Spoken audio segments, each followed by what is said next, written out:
우리 식탁에서 빠질 수 없는 음식이 있습니다. 바로 밥입니다.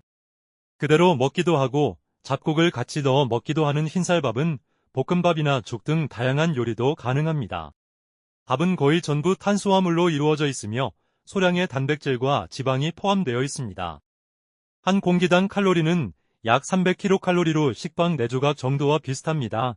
우리나라 성인 여성의 하루 권장 칼로리가 2000kcal인 걸 봤을 때 밥 한 공기의 칼로리는 높은 편입니다. 거기다가 다이어트를 하는 경우에는 하루 섭취 권장 칼로리가 1500kcal 정도이니 다이어트를 할 때에 밥은 도움이 되지 않습니다. 그렇다고 밥을 굶기에는 너무 익숙해진 식습관 때문에 쉽지 않은데요. 오늘은 똑같은 밥을 드시면서 칼로리를 줄이는 방법에 대해 알아보겠습니다. 안녕하세요. 여러분의 황금처럼 빛나는 건강한 삶을 응원하는 골드닥터입니다. 아직도 구독하지 않은 분들이 계신다면 지금 구독과 좋아요를 눌러주세요. 그리고 주변의 소중한 분들에게도 많이 공유하셔서 사랑하는 사람들과 함께 황금처럼 빛나는 건강한 삶을 오래오래 누리시길 바랍니다. 밥은 한국인의 주식으로 옅은 맛이 나고 향이 거의 없다 보니 반찬이나 찌개, 국과 잘 어울리는 음식입니다. 밥은 거의 탄수화물로 이루어져 있으며 탄수화물 비율이 약 90% 정도입니다.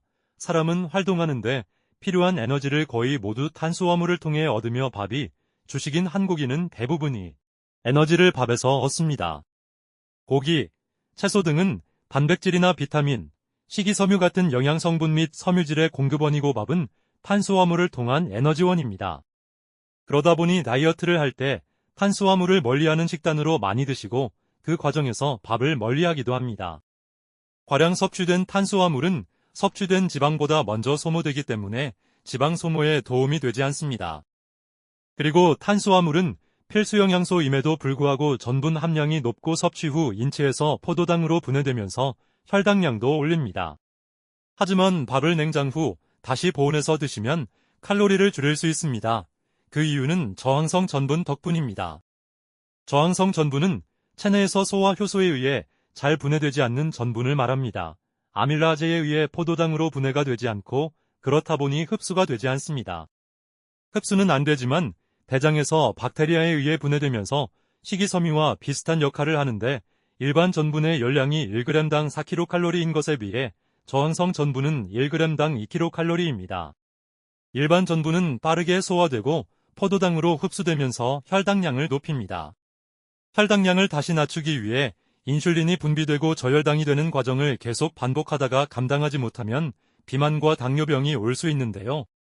저항성 전분은 소장에서 흡수되지 않고 대장에서 식이섬유와 비슷한 역할을 해서 장을 건강하게 만들어주고 비만을 비롯한 각종 질병 예방을 도와줍니다. 이런 저항성 전분은 쌀을 가열해서 밥으로 만들면 거의 없어집니다.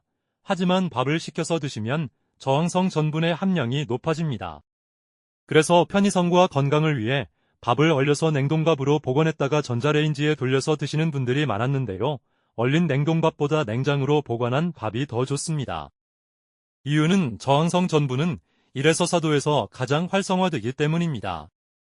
그래서 밥을 식힌 뒤 냉장으로 6에서 12시간 정도 보관하면 바로 지은 밥보다 저항성 전분이 약 3배 정도 많다고 합니다.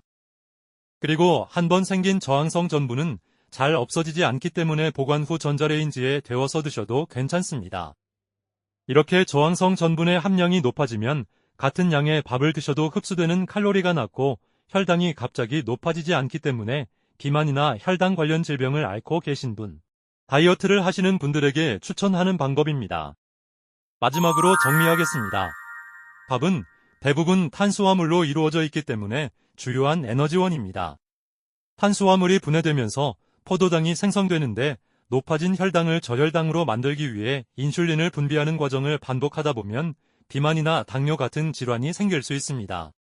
밥을 1에서 4도에서 6시간에서 12시간 정도 보관하면 저항성 전분이 생성되고 저항성 전분은 일반 전분에 비해 칼로리도 절반 정도이며 장 건강을 돕습니다. 밥을 냉동 보관하시는 것보다는 냉장 보관하시고 전자레인지에 데워서 드시는 것이 좋습니다. 어떠셨나요? 한국인의 밥상에서 빼놓을 수 없는 밥. 당류나 지방은 거의 없지만 섭취 후 체내에서 분해되는 과정 때문에 오히려 비만이나 당뇨병이 생길 수 있는데요. 냉장 보관 후 데워 드시고 적당한 양을 드시면서 혈당 관리와 함께 체중 감량도 하시면 좋겠습니다. 긴 영상 함께 해주셔서 감사합니다. 오늘의 영상이 유익했다면 구독과 좋아요 꼭 부탁드릴게요. 그리고 황금처럼 빛나는 건강한 삶을 오래오래 누리시길 바라는 마음으로 주변에 계신 소중한 분들에게도 공유해주세요. 여러분의 건강과 행복을 위해 기도하겠습니다. 지금까지 골드닥터 건강 레시피였습니다. 감사합니다.